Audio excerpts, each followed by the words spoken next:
From the hidden secrets of our backyards to the realities of the third world, we take a raw and real look into the challenges and the pursuits of social justice. Welcome to The Point. The Point podcast is brought to you by thepoint.life, offering healthcare, entrepreneurship, and education both domestically and internationally. Visit thepoint.life to find out how you can get involved. If you've been in the nonprofit space for any amount of time, maybe your least favorite word to hear is fundraising. It can be discouraging, hard, and awkward. But don't worry, you're actually not alone. Most people feel this way. But today, we hope to remove some of those negative stereotypes. Fundraising Rebel Lisa Stueckemann is here to help us on this journey. Together, we will go from avoiding uncomfortable conversations about money to confident world changers inspiring others to join the cause. She has a strong history of working with some major donors at some massive organizations, but also understands the grassroots nature of even the smallest nonprofit. Join this conversation today and receive a renewed sense of purpose. Hey Lisa, we are so glad you're here. I have learned so much from you over the years, and I know our audience is going to learn so much today. Thank you so much for taking the time to be here. I would love just to hear, because I don't even know actually exactly how you got started in the nonprofit space to begin with. Yeah, Kelly, it's great to be here. Thank you so much for the invite. My name is Lisa Stueckemann. I have my CFRE, which is a Certified Fundraising Executive credential, as well as my master's in nonprofit administration. But I didn't start my career in the nonprofit space. In fact, my undergraduate degree is in theater. And then I went on into sales. And I really have to tell you that I didn't know even what a nonprofit organization was until I got to college. And there was a one-page flyer that was on a corkboard for a scholarship for musical theater students. It was a group of older women, some type of auxiliary. I can't even remember what the name was, but I couldn't believe they were just giving money to people like me. I just didn't even understand the concept. And so you had to go to one of the women's homes and sing a couple songs, and then they decided if they were going to fund you or not. And they picked me. Then a couple times through the year, I would go and sing a couple songs at their teas and stuff. And they were so encouraging. They were so excited to be potentially funding the next Broadway star. Now, unfortunately, they didn't get that in me. They probably should have picked some of my other friends who are on Broadway today. But it was my first intersection with people who cared about something and wanted to forward it with their own resources. Mm-hmm. And that left an impression on me. There was a sweetness to there was a kindness to that was kind of different than I had experienced before. Mm-hmm. Then I went on to get married and have a family. And through my kids' activities, I intersected with nonprofit organizations again. And honestly, think the Little League, the band moms, fine arts boosters for the kids when they were in high school.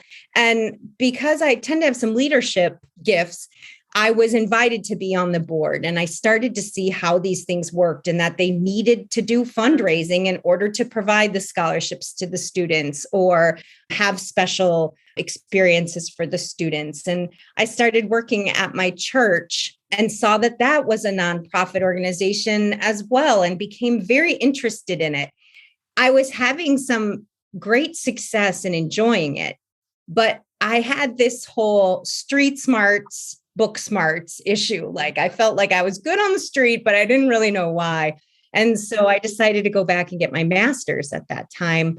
That would have been when my kids were in junior high or high school, and went to North Park University, where they have a master's of nonprofit administration. And it was probably the first class, Introduction to Nonprofits, with the amazing Dr. Ferrugia, who explained that fundraising is the fuel that powers the mission of an organization.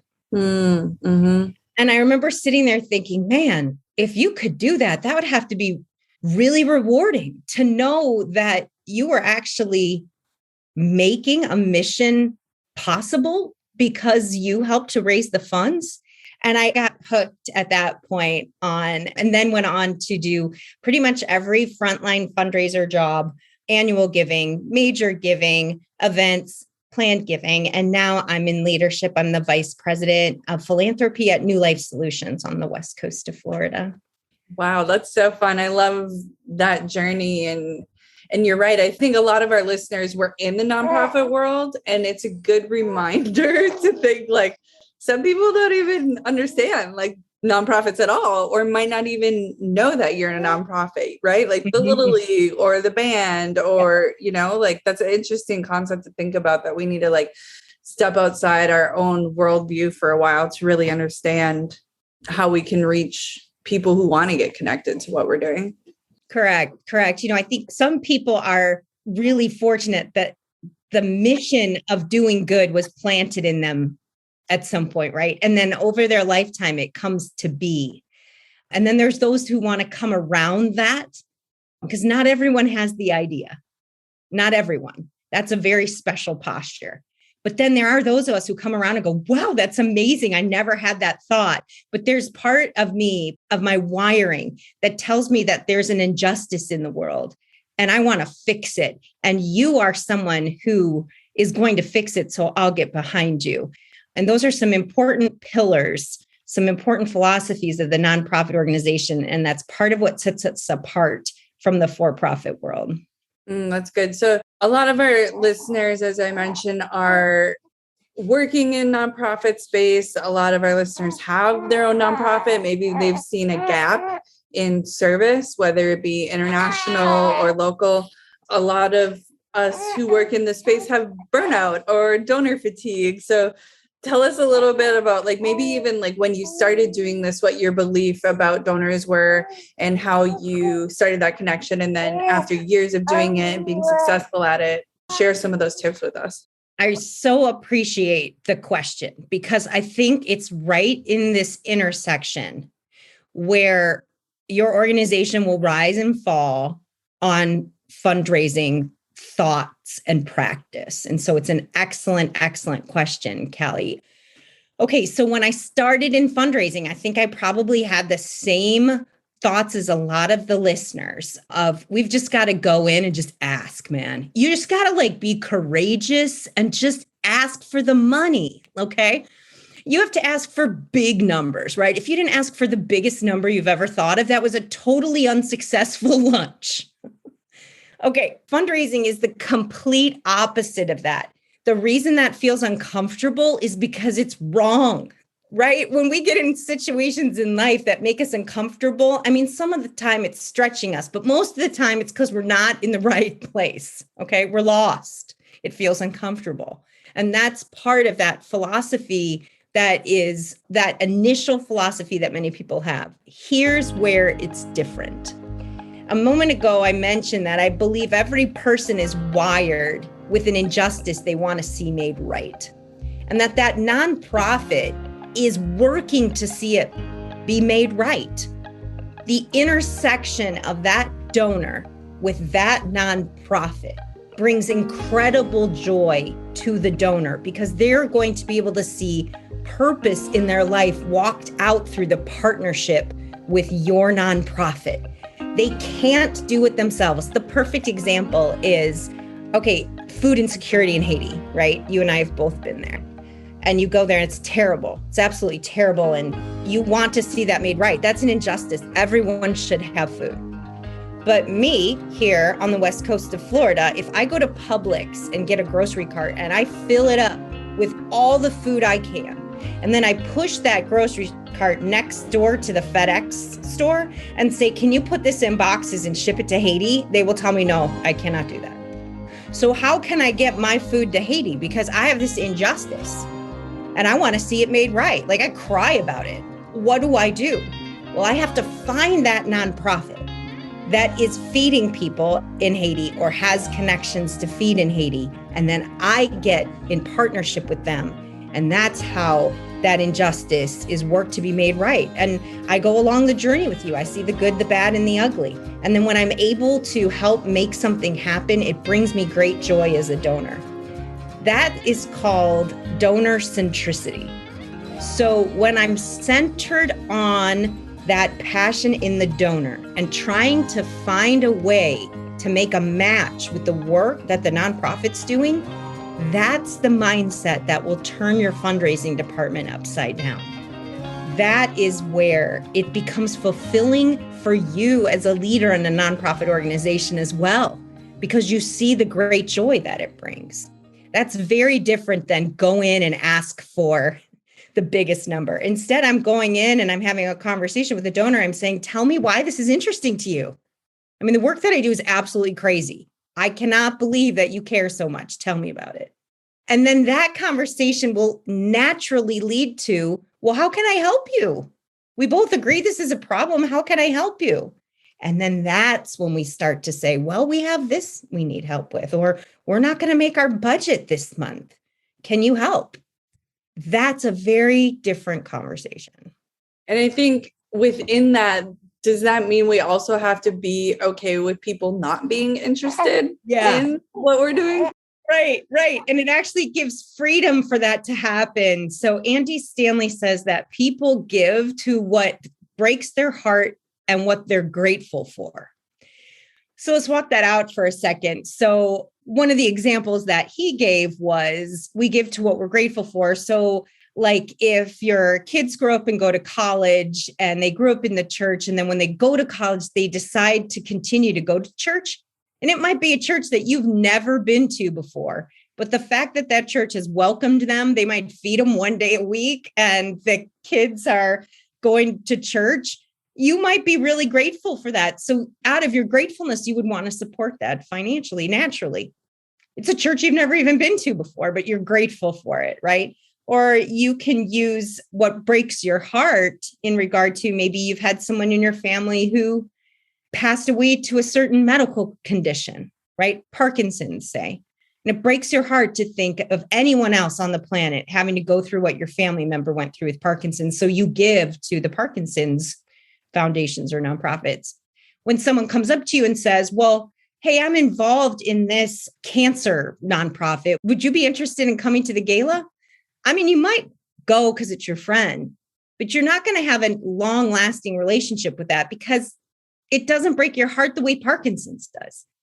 So you're going to seek out Parkinson's, ways to help forward research in that area. So what that means then is that as a fundraiser, okay, or as an executive director, if someone says, actually, I think what you're doing is amazing, but I have these other interests, let them go and encourage them. We can't be afraid of getting people in the right place.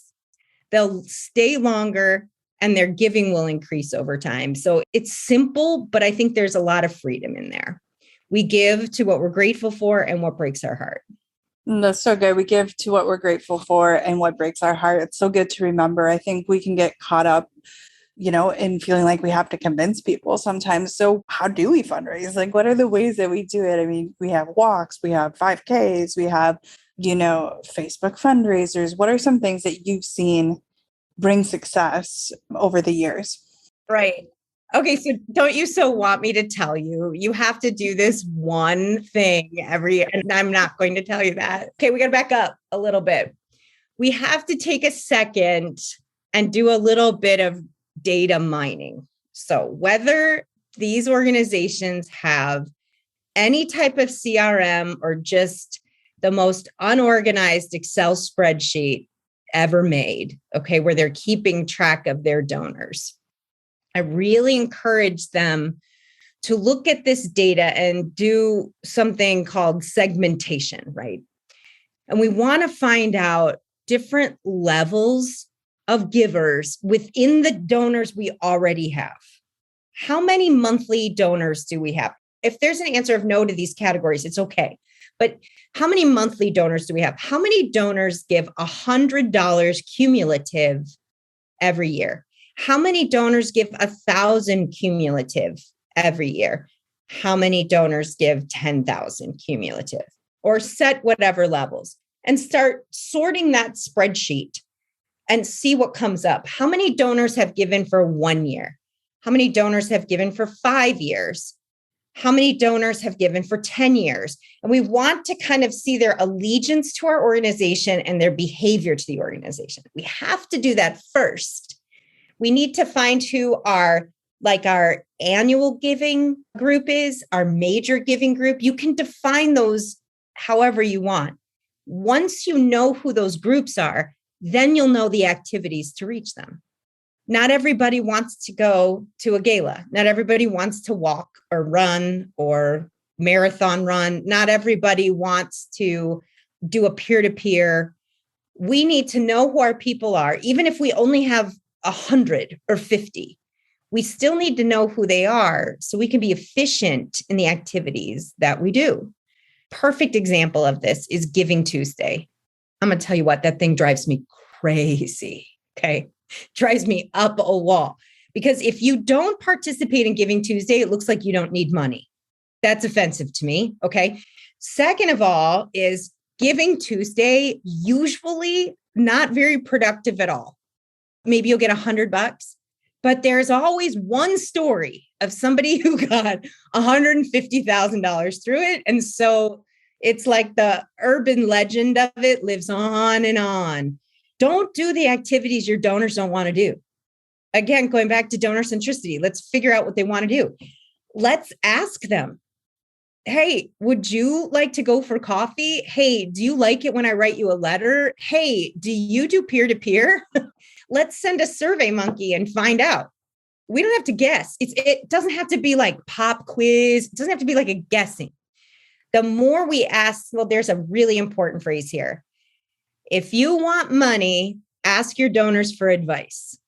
If you want advice, ask your donors for money. So let's walk that out. So if I would say to a donor, hey, I'm thinking about doing this little event right inside our office where people would get a tour and see what we do every day. Would you want to come to that tour? What would you want to see? What would you want to? And they'll be like, well, I've never had a tour. I didn't even know you had an office. I mean, I would love to do that. In fact, I could get a couple of my buddies and we could help you plan that. I mean, you'd probably want food, and I know a food guy. Well, now all of a sudden, not only is he helping you because you asked him for advice, but he's going to give you money when he gets there and he's bringing his wealthy friends. If you just sit down and tell somebody, hey, I need $5,000 because all of our computers totally stink. Okay. And that might be true. It might be totally true. That donor is probably going to say to you, you know what? What you really need to do is take a tech class and really find out how much technology you actually need. And, let me send you the link for that class. You're like, no, our stuff is broken. Okay. If you want money, ask the donor for advice, bring them closer into you. Okay. And then they'll see it and they'll be like, wait, is that one of the first model Dells? You'll be like, I mean, a little, but we've got it going. I'll be like, you know what? Tonight on my way home, I'm going to pick you one up at Best Buy. Versus the reverse, which is what everybody thinks you need to do. And again, this is the turning things inside out. Ask donors for advice. They love to give you advice. Remember, they have that injustice that they're trying to see made right. When you ask them for advice, they get closer to that. I like that. Talk to us about micro galas. Oh, yeah. Okay. So I want to talk to you. This is a newer thing for me. I don't know if I made it up or, okay. So micro fundraising really came into popularity with the Obama campaign. Remember, right? He asked for $5 gifts, $10 gifts, and everybody got involved. And it was micro, the word there was used with small dollar amounts. But what I'm talking about here are micro events, meaning very small events. So small events, but driving big income, big revenue. We all know that galas make nonprofits feel like they're real if you have a gala. They're real if you go to a fancy space, your nonprofit is real. What it really means is that your nonprofit paid a lot of money to get everybody in the space. Anybody can do that. I can have my own personal gala if I rent space at a local museum. What's different about a micro event is that you do it as close to the work of your organization as you possibly can. The best practice of that is called bringing the donor to the scene. We want to get them as close to the work as possible. So a micro event might take place in the lobby of your office. It might take place in the conference room of your office. It might take place in a tent in a parking lot next to your office. But donors want to be close to the work. They want that inside scoop, the backstage pass. And you can do a high impact event right in your space by catering a dinner in for 10 people. Here's what you need to do, though. You need to be sure you invite the right people. And you need to be sure that you tell them that this is going to be a fundraising event. Again, no pop quizzes. There should never, ever be a pop quiz in fundraising. Okay. As a side note, when I'm meeting with a donor and I request a meeting, I tell them if I'm going to request money or not in the email so they know. So it'll be something like, hey, just so you know, this is an update. I have no intention of talking about your giving. I just want to let you know what your giving is doing. Or, we've had a couple meetings where I've given you updates. And to be honest, this one, I want to talk to you about your giving this time. So everybody knows. And if they don't want to give, they'll say no and save us both the time. Okay. With a micro event, we're going to do the same thing. We're going to tell them how much we want to raise. So let me give you an example of one that we did at a apartment complex for single moms. They were behind in their budget. It was their summer slump, and they were probably about $45,000 behind for the budget. They had one unit in the complex. There were 10 units in the apartment complex that was flipping over.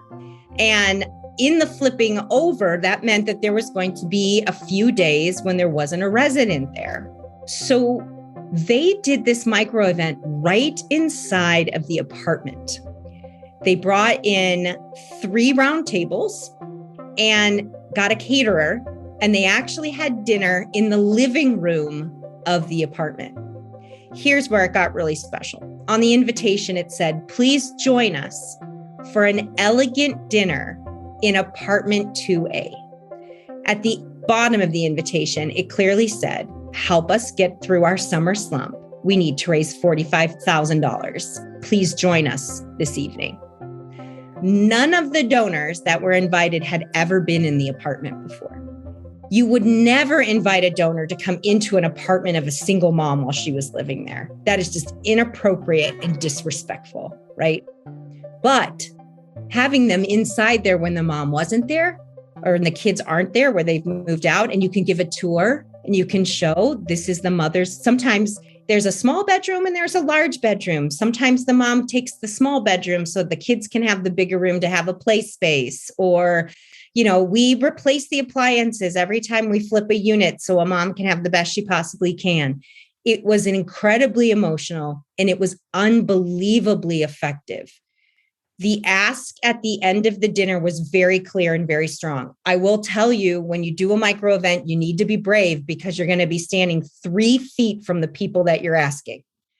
You can hide in a gala. You can stand on that stage or whatever, but you're literally going to be looking people in the eye, but their eyes will be glued to you because you brought the donor to the scene and they're going to want to help.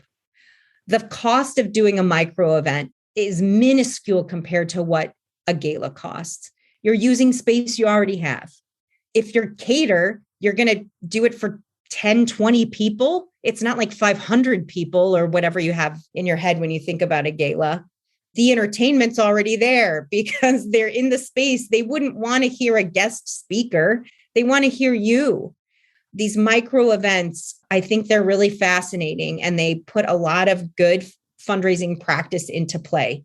They're specific in regard to donor-centric. You're bringing the donor to the scene. You're segmenting the donor who needs to be there, one who's already shown you that they love you, they give to you, and they have the ability to write a check, the number that you need. Quite honestly, the wear and tear on the executive director or the volunteers, again, minimal. Planning a dinner for 20 people is a totally different experience than taking 6 months to plan a gala. You can do this in 6 days. If you come up with a financial shortage and you need help, you can ring that bell and get people somewhere in 3 weeks. Also, recently, I came into contact with an organization that wasn't able to get the RSVPs they needed for their micro event. So they just postponed it. You have the flexibility to do it. You can't postpone a gala for 500 people. You got to go. You got to do it. So it's something very special, and it's very special for your donors. And the event that I was referring to with the apartment complex, they ended up raising double. That's awesome. And I love that too, because as you've seen, and a lot of our listeners have seen over the last 2-3 years with COVID happening, everybody who is relying on massive galas, you have to re-strategize completely. And so this, you're right, might allow people to connect with people who are geographically local to them too, which could help deepen those relationships. Yeah, I think you're making a really good point there, Kelly, that COVID has really turned the events upside down. Everybody gave a good swing at the virtual event, and I think you only get one. I really do. Maybe two, but I think it was all like us making nice. You know what I mean? But I would slowly move back into the large event. I would, consider doing 3 micro events and watching the participation before you jump headlong into a big event again. Yeah, that makes a lot of sense. What, on like an emotional or psychological level, what words of encouragement would you tell those fundraisers out there? So I also think you're probably referring to people who fundraising is probably not their primary responsibility. Is that true? Yeah, I would say so. Or people who even, a lot of people have to fundraise for not only what they're, doing as far as mission, but a lot of times they have to fundraise for their salary as well. Yeah. So now they're on the ground doing the work, having to fundraise to be able to do the work. And then they're saying, wait, I need to buy cheese too. I know. Yay. How could I do that? Okay. I think it's exhausting. I do work with a good amount of missionaries. And so I've heard their stories. And what I would say there is still reach to your donors, because when you talk to them, they, again, have that injustice that wants to be made right. And you're the one who can help them do that. You're not asking for favors. You're not asking for a handout. You're asking for a partnership. So call your donors. As a side note, though, the board should be helping you. And you need to tell your board you're not okay. That's your first line of defense. It will test your board to see if they really care. I mean, just like friendships, right? When you have a couple friends who you really think are in your corner, and then you go to them and you're like, hey man, I'm having a really bad day. I was wondering if you could whatever. And they're like, nah, I don't know. Like, I need to go golf. You're like, okay, well, clearly you're not on my team. I want you to have a board, whether it's 3 family members, okay, or 10 people from the community who really care about what you do. That has to be in place first. You need to be able to be honest with them, and you need to be able to ask them for help. If they're not helping you, they need to go. And that's probably a whole nother topic for another time. But the board, your bylaws should be set up that the board is engaged, that they're giving and they're encouraging you. If that is not happening, no wonder you're exhausted. If every one of your board members had a dollar amount that they had to give each year, you knew you'd have money every year. If there's 10 people at $1,000, that's $10,000. That's no joke. If it's 10 people at $5, that's $50,000. Guaranteed. If that's not in place, I want you to put that in place. If they're not coming to board meetings and you're trying to rally them, you don't have time for that. They need to go. I encourage all bylaws to say if they don't attend 2 of the 4 meetings, they're automatically off the board. There's not even a conversation. It's just done. So that's one of the things I would say. But then you do have donors who want to support you, who care about you. And the fact that you're feeling tired, overwhelmed, they want to be brought into that space. They don't need to hear that everything's perfect.